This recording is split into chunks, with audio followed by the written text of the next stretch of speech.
नमस्कार। आप देख रहे हैं अरुण पांडे की बात। आज फिर बिहार के स्कूलों की समस्या और खासकर शिक्षकों की समस्या को लेकर आपके सामने चर्चा के लिए बैठा हूँ। अब ये फरवरी का महीना ख़त्म ही होने जा रहा है। इंटर की परीक्षा हो गई, मैट्रिक की भी परीक्षा पूरी होने को है। अब इसके बाद सब कॉपी देखी जाएगी, रिजल्ट होंगे, तो मार्च में तो फिर और क्या होगा, सबकी उत्सुकता बनी है। शिक्षा विभाग में तो बम्पर नियुक्ति, बम्पर ट्रांसफ़र, पोस्टिंग का ये सिलसिला चालू ही है। तो आज खासकर ट्रांसफ़र पोस्टिंग के साथ और नियुक्ति जो होने जा रही है इसकी चर्चा को लेकर बैठा हूँ। देखिए, सरकार ने खासकर चुनाव साल में एक सोच बनी कि शिक्षकों की समस्या कम से कम रहे, उनकी कठिनाई दूर की जाए, तो उनके ट्रांसफ़र पोस्टिंग के लिए आवेदन मांगे गए हैं। अब ये आवेदन जो 1,90,000 आए, उसके सभी का निष्पादन में विभाग उलझन में है। 16 अधिकारियों की टीम बन गई है, वो सब देखा जा रहा है। ट्रांसफ़र पोस्टिंग का आदेश अब इसी सप्ताह से आपको देखने को मिलेगा। फेज वाइज होगा तो समय भी लगेगा। इसकी चर्चा मैंने आपसे पहले भी की थी, लेकिन आज जो खास चर्चा है कि मार्च महीने में सरकार नियुक्ति की कार्रवाई ज़्यादा कर रही है। वो ये कि पहले तो बीपीएससी से जो TR3 में पास हुए थे 66,000, उन्हें नियुक्ति पत्र देने की तैयारी हो गई है, लगभग पूरी। मुख्यमंत्री प्रगति यात्रा पूरी कर चुके हैं, तो अब चुनाव नज़दीक है तो नियुक्ति पत्र बांटने का सिलसिला होगा। तो 66,000 TR3 में जो शिक्षक नियुक्त हुए हैं उन्हें नियुक्ति पत्र बटेगा। उसमें 1 to 5 से लेके और 10-12 तक के, 11-12 तक के शिक्षक हैं। सबकी अलग अलग सूची बन गई है, शॉर्ट लिस्टिंग हो गई है। और आपको याद होगा, समूह से 3-3 जिलों के ऑप्शन मांगे गए थे। वो नियुक्ति पत्र तो उन्हें ही मिलना है जिनसे कि जिलों का ऑप्शन मांगा गया है। तो 66,000 अध्यापक और 65,000 जो दूसरे चरण में सक्षमता परीक्षा उत्तीर्ण हुए हैं। हालांकि उन्हें नियुक्ति पत्र मिलेगा, वो नई नियुक्ति हो जाएगी। हम तो इसको कभी नियुक्ति मानते ही नहीं। वर्चुअली ये सारे नियोजित शिक्षक जिन्होंने सक्षमता परीक्षा दी है और लड़ाई लड़ी थी कि हमको सरकारी कर्मी का दर्जा दीजिए, तो सरकार ये बात तो मानी कि सरकारी कर्मी का दर्जा देंगे, लेकिन सरकार का ये डिसीजन हुआ कि हम सक्षमता परीक्षा देंगे। तो अभी 2 चरणों की सक्षमता परीक्षा हो गई और तीसरे चरण के लिए अभी फॉर्म भरे जा रहे हैं। वो भी मई में उम्मीद है कि परीक्षा होगी। जो बचे हुए हैं नियोजित शिक्षक 70,000, उनके लिए परीक्षा होने वाली है अभी ऑनलाइन। लेकिन अभी नियुक्ति की बात कर रहे हैं कि 9 मार्च को पटना में मुख्यमंत्री कुछ गिने चुने 100-200 लोगों को देंगे। इसी तरह से पूरे बिहार में नियुक्ति पत्र बांटने की कार्रवाई होगी। तो 66,000 अध्यापक और 65,000 विशिष्ट शिक्षक, वो तो एक औपचारिकता ही भर है। मैं समझता हूँ कि अब तो जो सरकार डिसीजन ले ली है कि जो विशिष्ट शिक्षक जहाँ पढ़ा रहे हैं वहीं पढ़ाएंगे, वहीं योगदान करेंगे। अब तक नियोजित शिक्षक थे और विशिष्ट शिक्षक हो जाएंगे। देखिए, 3.5 लाख जो बिहार के नियोजित शिक्षक थे कभी, जिसमें 2.5 लाख लोग अब विशिष्ट शिक्षक की श्रेणी में आ गए हैं। अब ये नियुक्ति पत्र जब मिल जाएगा तो उनके साथ तो कई तरह की परेशानी, अन्यायपूर्ण ही सरकार का डिसीजन हुआ है। अभी सभी विशिष्ट शिक्षकों को सरकार ने जो अभी प्रथम चरण में नियुक्त हुए थे, उनका एक आदेश निकला कि जनवरी से विशिष्ट शिक्षक होंगे और उन्हें वेतन संरक्षण का लाभ मिलेगा। इसके आधार पर वेतन निर्धारण होगा। तो वेतन संरक्षण का लाभ मतलब है कि पहले से वो जो वेतन पा रहे थे, आप वेतन की मान्यता दे रहे हैं लेकिन सेवा निरंतरता नहीं दे रहे हैं। और जो सेवा निरंतरता आप देंगे तो नियोजित शिक्षक के रूप में जितना दिन काम किए हैं और नियोजित शिक्षकों की जो सेवा नियमावली थी, उससे जब तक गवर्न हो रहे थे तो उन्हें तो प्रोन्नति मिल जानी चाहिए थी। 16 साल, 17 साल, 18 साल से जो काम कर रहे थे उनको 10 वर्ष की सेवा पूरी होने के बाद तो एक प्रोन्नति मिल जानी चाहिए थी, प्रोन्नति मिली नहीं।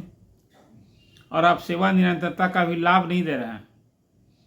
नियोजित शिक्षक को सेवा के अनुभव का लाभ मिला, जिसके चलते वो हेडमास्टर बनने के काबिल हुए, लेकिन विशेष शिक्षक की नौकरी नहीं हो गई है। अब वो सभी सरकारी कर्मी जो बने हैं तो उनकी नई नौकरी हो गई है। और ख़ासकर तो एक सबसे इंटरेस्टिंग बात है कि जो नियोजित शिक्षक को 25 से 30 हज़ार की संख्या है उनकी, जो अध्यापक बन गए, बीपीएससी की परीक्षा पास किए, आज की तारीख में सबसे अधिक बड़ी मायूसी उन्हीं के लिए है कि वो अब सब जो जहाँ थे सुविधा से पोस्टिंग थी और अध्यापक बन गए तो सब लोग की पोस्टिंग वैसे ही जिलों से बाहर हो गई, अधिसंख्य लोगों की।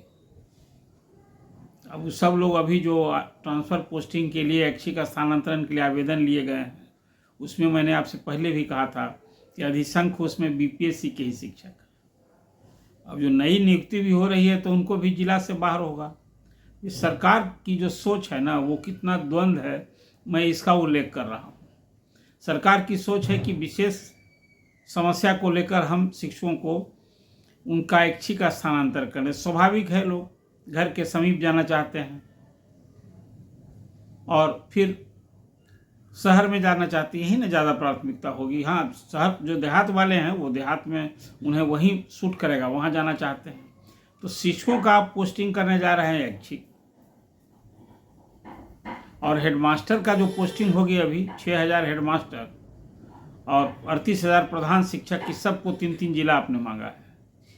इनको भी इसी तरह से 10 प्रखंड का ऑप्शन देना चाहिए था। या जैसे आपने शिक्षकों को कहा कि भाई आप गृह पंचायत से बाहर दीजिए, नगर निकाय भी दीजिए, तो सभी लोगों को जब आप एक बार शिक्षा की ये ट्रांसफ़र की उदार नीति लाएंगे वो तो अपनी जगह है। लेकिन फिलहाल सरकार क्या कर रही है? एक तो मैंने पहले भी आपसे चर्चा की थी कि भाई देखिए, ये जो आप हेडमास्टर और प्रधान शिक्षक तो सेलेक्ट हो गए हैं, सभी ये नियोजित शिक्षक ही इसमें हैं सब ज़्यादा। और ये जब हो गए हैं तो इनकी पोस्टिंग आप पहले कर न दीजिए। सारे हेडमास्टर के पोस्ट खाली हैं, प्रधान शिक्षक के पोस्ट खाली हैं जो 1 to 5 में प्राइमरी स्कूल में जाना है। जब इतने कर देंगे तो कोई 38,000 और 6,000, ये 45,000 शिक्षकों के पद खाली हो जाएंगे। तो ये जो अभी आपने ऐच्छिक स्थानांतरण का जो आवेदन लिया है, ये थोड़ी उन्हें सुविधा हो जाती है। सब कुछ जिस ढंग से सरकार कर रही है ना, सब कुछ उलझनपूर्ण है। मुझे तो लगता है कि ऐच्छिक स्थानांतरण के बाद भी शिक्षकों की समस्या बहुत हद तक दूर नहीं हो पाएगी। जो तौन तरीका अपनाया वो तो अलग है कि हाँ, डीओ को आपने किया कि भाई सबको कोडिंग के आधार पर पोस्टिंग होगी, उनका नाम पहले, ये सब का अलग प्रक्रिया है। लेकिन एक जो स्थिति आ पड़ी है, सबसे बड़ी बात यह है, अब जब सभी घर के नज़दीक वाले टीचर होंगे तो अब स्कूल में कमांड का भी प्रॉब्लम है। ये गौर करने की बात है। अभी जो एक सामने आंकड़ा मुझे देखने को मिल रहा है, तो मेरी अपनी भी ये समझ बनती है कि भाई जब शिक्षकों को आप उनकी समस्या को ध्यान में रखकर अभी ट्रांसफ़र पोस्टिंग के लिए आवेदन मांगे हैं, तो जिसको नई पोस्टिंग कर रहे हैं तो अभी से आपकी सोच होनी चाहिए कि चाहे हेडमास्टर हो या प्रधान शिक्षक हो, आप सब से 3 से 10 प्रखंड का पंचायत कर लीजिए ऑप्शन। ये होता तो मुझे लगता है कि पूरा जो ट्रांसफ़र इंडस्ट्री, विभाग की पूरी ताकत इसमें लगती रहेगी हर साल, या फिर जब कोई आप 5 साल पर ट्रांसफ़र करेंगे तो इससे बेहतर यही था कि अभी ही जिनको नई पोस्टिंग कर रहे हैं उनके लिए 10 पंचायत लिया जाता। आप करते कि गृह पंचायत से बाहर करें, तो हेडमास्टर हो या प्रधान शिक्षक, इनके लिए यही ऑप्शन लेना चाहिए था। जब विशिष्ट शिक्षकों के लिए आपने कर दिया है कि उसी स्कूल में जहां वो अभी पढ़ा रहे हैं वही योगदान करेंगे, तो इनकी संख्या तो अब काफ़ी न हो गई। 1,87,000 शिक्षक उधर पहले चरण में, और फिर 66,000 शिक्षक। इतनी बड़ी संख्या जब हो गई है, जो जहां पढ़ा रहे हैं वहीं रहेंगे, तो फिर ये हेडमास्टर और इनकी पोस्टिंग जो हो रही है, इनके बारे में भी जिला का जो ऑप्शन मांगा गया है, मुझे लगता है कि बहुत व्यवहारिक नहीं है और इससे समस्या रह जाएगी। और जो हेडमास्टर जिले के बाहर जाएंगे उनके लिए विद्यालय का संचालन बहुत कठिन होगा। ये व्यवहारिक कठिनाई है। देखिए, कोई आईएएस और आईपीएस और एसडीओ और डीएम का ये स्कूल में शासन नहीं चलता है। एक सामूहिकता होती है, प्रधानाध्यापक और शिक्षक में एक सामूहिकता होती है और विद्यालय का संचालन होता है। इस समझदारी से होती है। एक तो पूरे मैं मानता हूँ कि जिस ढंग से अभी माहौल बना हुआ है, अब सब सरकारी कर्मचारी हो गए हैं, अध्यापक या शिक्षक कहिए, अब तो शिक्षक की एक अलग स्थिति देखने को मिलती थी, उनका अलग सम्मान होता था। तो सरकार की जो सोच है, सरकार की व्यवस्था है, सब शिक्षक सरकारी कर्मचारी हो गए, तो माहौल बिहार में क्या रहेगा स्कूल में, सो आप समझ सकते हैं या बना है अभी। तो इसलिए मेरी अपनी समझ है कि हेडमास्टर को भी दूर होने से विद्यालय का जो सुचारू रूप से संचालन होगा, बाहर के रहेंगे तो कितना कमांड करेंगे। अभी आए दिन जो खासकर एस सिद्धार्थ साहब को जो फीडबैक मिलता है कि स्कूल में इतना सब कुछ के बाद, अटेंडेंस के लिए बाद, अभी भी कहीं ना कहीं जो भगोड़ा शिक्षक है या जो सचमुच में विशफुल डिफॉल्टर हैं, वो बाज नहीं आ रहे हैं। और हेडमास्टर तो या प्रभारी प्रधानाध्यापक बेचारा बना हुआ, ये बात जान लीजिए।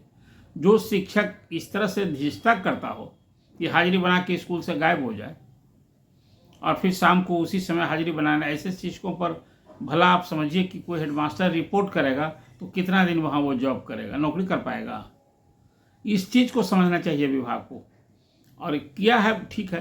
अब अधिकारियों के लिए जो एक निरीक्षण की नई व्यवस्था लागू की है सिद्धार्थ ने, ये 6 अधिकारी निरीक्षण करने जाएंगे, तो अब देखिए उससे क्या फीडबैक आता है।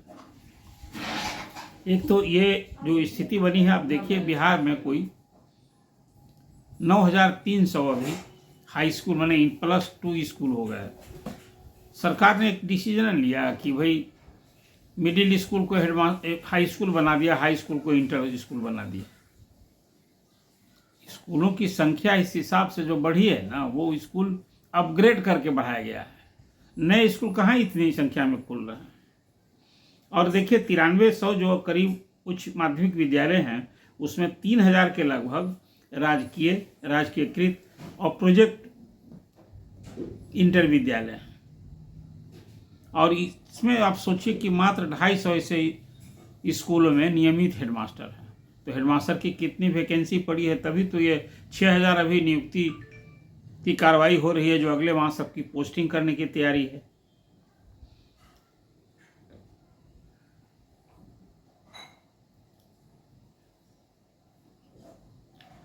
अब ये जो एक खबर मिली कि 6421 विद्यालय ऐसे हैं जिसमें 300 विद्यालयों के पास +2 का भवन नहीं है। आप उसको +2 स्कूल बना दिए, अब वहाँ भवन नहीं है, कहाँ पढ़ाई होगी। लड़का वहाँ अब नामांकित करा रहा है और उसके बाद फॉर्म भरता है, पढ़ाई नगण्य है। पहले तो सब स्कूल में जो टीचर इंटर प्लस की पढ़ाई हो गई तो पद स्वीकृत हो गए, शिक्षक के नहीं मिले थे। अभी शिक्षक मिले भी हैं तो अभी एकोमोडेशन का प्रॉब्लम है। 2 से 4 कमरे में +2 की क्लास संचालित की जा रही है।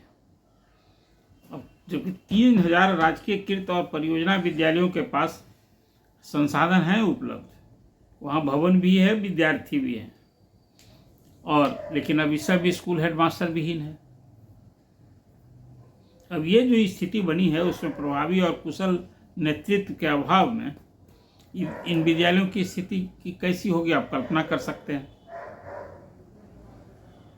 अब इधर एक और प्रयोग हुआ। केंद्र सरकार ने एक योजना शुरू की थी, प्रधानमंत्री श्री स्कूल। उसमें बिहार के कोई 836 स्कूल सेलेक्ट किए गए हैं। सरकार ने अभी एक पिछले सप्ताह ही आदेश निकाला गया है। उसमें है कि भाई अब वो सारे स्कूल 6 to 12 हो जाएंगे।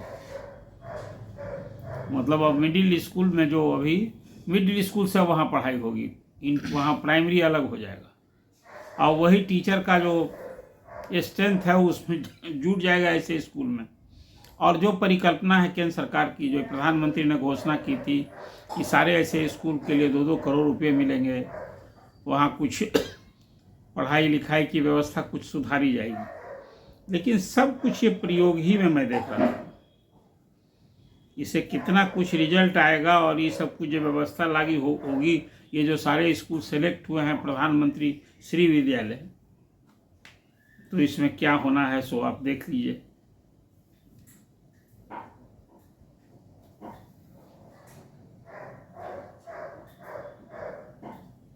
कुल मिला जुलाकर एक जो मेरी अपनी समझ भी बनती है और जो स्कूलों से फीडबैक मिल रहा है, शिक्षकों की जो परेशानी दिख रही है, उसमें यही मुझे दिखता है कि जिस तरह से आप टीचर्स से अभी आपने 1,90,000 शिक्षकों को ट्रांसफ़र पोस्टिंग के लिए आवेदन मांगा है और सवास लगाए बैठे हैं। मुझे लगता है कि मार्च में, अप्रैल में सबका यदि निष्पादन हो जाए तो जो उन्हें उम्मीद बंधी थी वो पूरी होगी, नहीं तो बहुत क्षोभ है।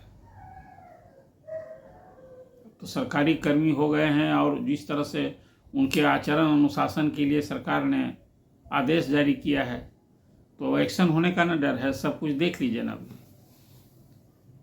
कॉलेजों में नवंबर से वेतन नहीं मिला है शिक्षकों को, वो एक अलग समस्या है। इस पर भी एक दिन अलग से चर्चा मैं करूँगा। फिर वितरहित कॉलेजों की स्थिति, विद्यालयों की स्थिति, उनकी क्या समस्या है। और ये सब कुछ अभी 28 फरवरी से जो विधानमंडल का बजट सत्र शुरू हो रहा है 1 महीने का, स्वाभाविक रूप से बिहार विधान परिषद में खासकर जो शिक्षक प्रतिनिधि हैं उनने भी कमर कस ली है। लोग से बात हो रही है तो बताते हैं कि पूरी परेशानी रहेगी सरकार को क्वेश्चन के माध्यम से, ध्यानाकर्षण के माध्यम से या शून्यकाल में। अब तो देख रहे हैं कि वही बिहार माध्यमिक शिक्षक संघ के महासचिव शत्रुघ्न प्रसाद सिंह ने किस तरह से विभाग में नौकरशाही हावी है, इस पर भारी रोष जताया है। उन्होंने कहा है कि अब तो आंदोलन के सिवाय कोई चारा नहीं रह गया है और खास करके नियोजित शिक्षकों की जो सेवा निरंतरता और प्रोन्नति की मांग, इस मांग को लेकर वो ज़्यादा ही अभी गंभीर दिखे। और नियोजित शिक्षकों की संख्या भी काफ़ी है ना। बिहार में शिक्षक संगठनों की ताकत सचमुच घट गई है। जो पहले कभी उनकी एक बार्गेनिंग क्षमता होती थी, वो अब नहीं दिखती है। इसके लिए मैं मानता हूं कि संघ के नेता ही लोग ज़्यादा जिम्मेवार हैं। पिछले वर्षों में जिस ढंग से सरकार से मित्र भाव रखा है उन्होंने, इसका भी एक फल हो रहा है, भुगतना पड़ रहा है आम शिक्षकों को। तो आज खास करके अभी स्कूलों में जो अभी नियुक्ति होने वाली है शिक्षकों की बम्पर, और फिर ट्रांसफ़र पोस्टिंग, इसके साथ ही जो अभी प्रधानाध्यापक जो हाई स्कूल में हैं उनकी जो समस्या है, उनकी पोस्टिंग को लेकर जो सरकार की सोच है और उसका क्या रिजल्ट होगा, इसकी चर्चा की। आपको ये चर्चा कैसी लगी? आप लाइक कीजिए, अपना सुझाव दीजिए, कमेंट कीजिए और अरुण पांडे की बात सब्सक्राइब कीजिए। धन्यवाद।